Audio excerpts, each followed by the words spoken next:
کہ ہم ضروری تو نہیں کہ میرا بچہ ہی پڑھے، اگر میرا نہیں پڑھتا تو میں کسی کے بچے کو کتابیں خرید کے دے دوں، میں کسی کے بچے پر تھوڑی محنت کروں، میں تمہیں پھر لے چلوں مدینے کی گلی میں، میرے مصطفیٰ کریم، زور سے پڑھیے درود شریف، بول کے پڑھیے درود پاک صلی اللہ تعالی۔ حضور گزر رہے، دن تھا عید کا، عید کے دن حضور گزر رہے تھے اور نبی پاک نے گود میں امام حسن حسین کو بٹھایا ہے، گھوڑے پہ حضور جا رہے ہیں، رستے میں ایک بچے کو روتے ہوئے دیکھ لیا، میرے محبوب نے گھوڑا روکا، 10,000 صحابہ مسجد میں عیدگاہ میں عید کی نماز کے لیے منتظر تھے، حضور نیچے اترے، بیٹے روتے کیوں ہو؟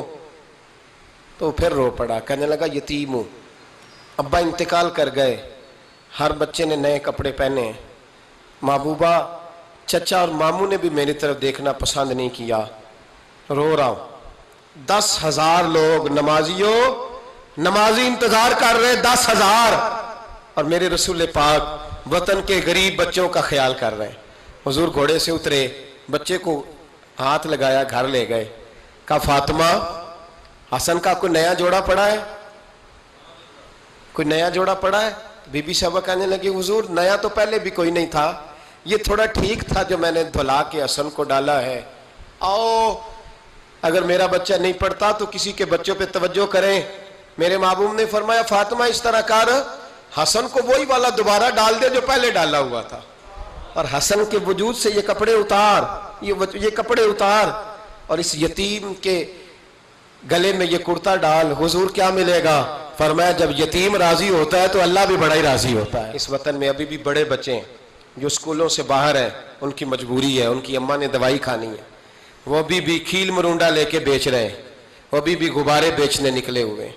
اس وطن میں بڑی غربت ہے، بڑا دکھ ہے، بڑی آزمائش ہے، اور اس پر بڑی باتیں میرے حاشیہ خیال میں ہیں۔